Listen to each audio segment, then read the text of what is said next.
Hey, this is Shayna, and if you're new here, I'm reviewing Love Island USA Season 4, Episode 32. And before I get into it, I need you guys to like the video, share and comment, and most importantly, subscribe, or I'm gonna have to quit YouTube. Like, I won't be able to do YouTube if y'all don't subscribe. So if you like the content, make sure to subscribe and help out a baby YouTuber. It's free, it don't cost you a dime, and it's doing something nice for somebody.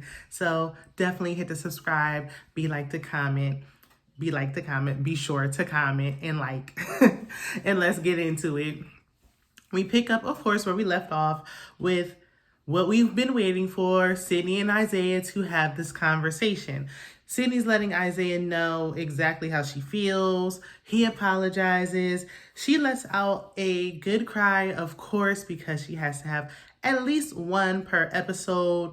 But in this case, her cry is justified because that comment would have hurt anyone's feelings. So I do give her the benefit of the doubt with her cry this time. But it seems like she cries every other day or maybe every day. So it's like, I want to like them. I do. But gosh, you cry so much. Like, is this meant to be?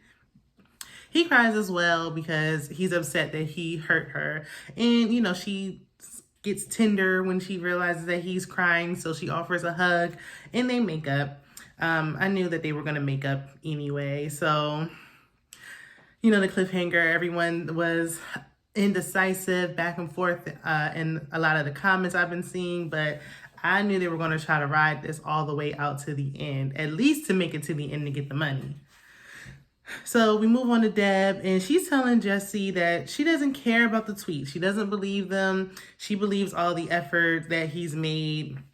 He's saying that he can't even believe people feel this way. I'm wondering when he's going to take out those braids. I mean, just wear your hair out if you don't have somebody to braid it. It's really, please. But she says in her confessional that, obviously the tweets were happening for a reason, and clearly we the people can see something that she can't, so there may be some truth to it, and honey, there's some truth to it. I know that she's concerned. I can hear it in her voice. I heard it in her voice when she made the comment the last episode. So every time she's like, oh, I don't care. Yes, you do. You care. And you should, because I'm not buying it. I don't think that, maybe he likes her as a person, but I don't think that he's all that attracted to her. Like, I think maybe like over time, the feelings can grow, but I don't see it. It just seems like more like friends. You know what I mean? So we move on, and Phoebe and Chad are having small talk. Nothing exciting with them. I really wish Phoebe would just get off my screen. I'm quite tired of seeing her. Thank goodness this was not a Phoebe heavy episode. And she made a comment that, he's like her bro, but there's sexual tension at the same time. I get what she means, lovers and friends type of thing, but poor choice of words. Oof. So in the morning, Isaiah brings Sydney coffee into the ladies' dressing room in front of all of the ladies, and everyone's, like, oh, how sweet. And Isaiah tells Jeff that he's going to make up for what he's done. Sydney is venting to Zeta. Of course, Zeta has always been rooting for them since day one. Jesse and Deb, Zeta and Timmy, and Sydney and Isaiah have all been together since day one. So, but of course, we love Zeta, and she's going to root for them. She definitely wants to try to have their best interest as far as them and their couple. And as, up and down as they are, I can't quite see them with anybody else, at least not in the villa. Oh, and by the way, it's Mackenzie's birthday. Like, it was just like, oh, happy birthday, Mackenzie. Anyway, what's happening with Isaiah and Sydney? Like, we just glaze over the fact that it was Mackenzie's birthday. No one did anything special for her. I think she baked her own cake. They acknowledged her very briefly and moved on. So Nadja is over there teaching Jeff Spanish, and she says she's going to be so disappointed that they won't see each other every day once they leave the villa. He's talking about changing her last name, and I hate to see it. But they're slowly growing on me, but deep down in my stomach, I feel that she's gonna break his heart. I just feel it. Like, I feel like she really likes him now because she's there and she's around him. But the moment they get out into the real world, I do, and there's distance. He's talking about he can see her being a good mother and wife. And while that's great, you know, you want the man you're dealing with to feel these things about you. She says she's falling for him, but I don't think it's being reciprocated. I don't see it. I don't even think he's her type. I mean, judging, and we don't know. Some people just don't have a type. But going by the guy she was going after, and then she kind of just settled for him, I still don't believe it. I want to believe it, but something is telling me don't believe it. Sydney and Isaiah are having the same redundant conversation. It's like deja vu at this point. She doesn't know why she keeps forgiving him. How many times will she let him do it to her? He's sorry. Same old them. So now she gets a text and there's a challenge, and the ladies have to make peacock sculptures. And when we're speaking of peacocks, we mean sculptures of their partner's eggplants or privates. So they're making what they think it looks like according to them. You know, most of them are acting like, oh, I don't know, I haven't seen it. Some of them are saying I've seen it, you know, but we haven't. Everyone's acting like they didn't do anything.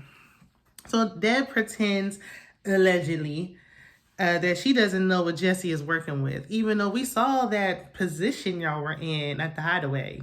But, you know, I guess you don't want your mama and your daddy and your brother who be watching the show to know what's going on. But they seen the clip from the hideaway too. You grown, girl. Just own it at this point. Sydney said she's going to make hers micro for payback. But we know Sydney wouldn't be crying a river because we know what they was doing in the hideaway, allegedly. And she wouldn't be crying in every other episode like this if it was micro. So, girl, stop with all this payback and just forgive the man. If you're going to forgive him, let it go. It's the guys' turn to sculpt themselves, which is hard to do, I guess, when you're just, you know, yeah, they see it, but to make the sculpture, the only person who really is crafty is Joel. Like, he was looking like he does this for a living, like it was perfect, according to the guys.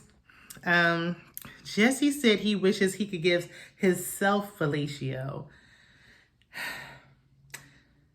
Chad admits that he's short and stout, but Jesse gives him a compliment.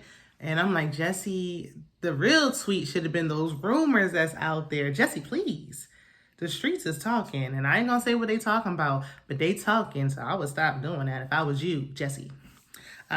Jesse also said, you know, it's not about the size of the boat, it's the motion of the ocean with Deb. So, you know, the guys are letting it be known what it really is. We wouldn't really know, so, but if y'all want to come clean, come clean. Jeff and Nadja win. Again, with these challenges, I try to understand, like, what's the prize? What are we trying to win for? Like, they don't get a special date. Nothing happens after it. They do these challenges. I don't really see the point. But, you know, they win. They're happy that they won. We move on, and Isaiah is meeting with Jesse and Timmy, and he's telling them that he wants to ask Sydney to be his girlfriend, and he needs their help. Timmy helps him with a poem, if you will, to, you know, kind of ask her in a cute way. They're going to help him with dinner and preparing everything to make it really special for them. He also asks Zeta for help, so she's going to help. I love that Zeta and Timmy are like the mom and dad of the villa. Like, they're like the go-to. So even though, you know, Isaiah and Sydney are just having a really cute moment, Zeta and Timmy are still the win for me. I don't usually text and vote, but I might actually have to text and vote because we got to make sure Zeta and Timmy win, or it's rigged, allegedly.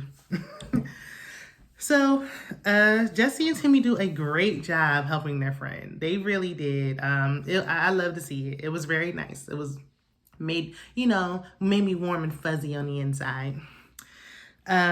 Timmy lets everyone know that Isaiah is going to pop the question, and every time they do this, I just laugh because y'all are acting like somebody's about to get engaged and married every time they do this. But, you know, it's sweet. I understand things are accelerated in the villa because you're spending so much time together, so it may almost feel like you about to get down on one knee at this point. Isaiah confesses he loves Sydney. And he asked her the big question. And of course, she says yes.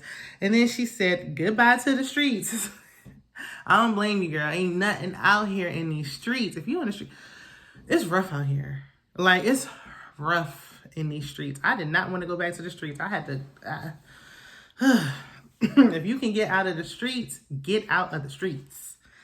So she says she wants to tell him that she loves him, but she's going to wait to say it. I get it because of the rockiness of their relationship. You don't want to say it, but girl, just say it. You know you love that man, or at least you feel like you do right now. But I'm glad she stuck to her guns and you know, didn't give him that. Because I feel like if he heard that, then he'd really be out there, you know, cutting up. But I really think that they truly care for each other. I do think they do. I just want Zeta and Timmy to win. That's all I'm saying. The entire village cheers for them, and I love how they all encourage each other. We didn't see anything else with Mackenzie and her birthday at all, and that's where the episode ends. So let me know what you guys think. This is what we've been waiting for. I know a few people were thinking this is the end of Sydney and Isaiah, but they are official, even though I thought they were official all along, but they're really official now. They're a couple. So what do you think? What are y'all predictions on tomorrow night's episode? Let me know in the comments. We'll meet back here as long as y'all subscribe, or we ain't gonna be here. I ain't gonna be here. But otherwise, thanks again for subscribing. If you do, for sharing, letting everybody know who love the Islanders as much as we do, what's going on this side. And I'll see y'all in the next one. Bye.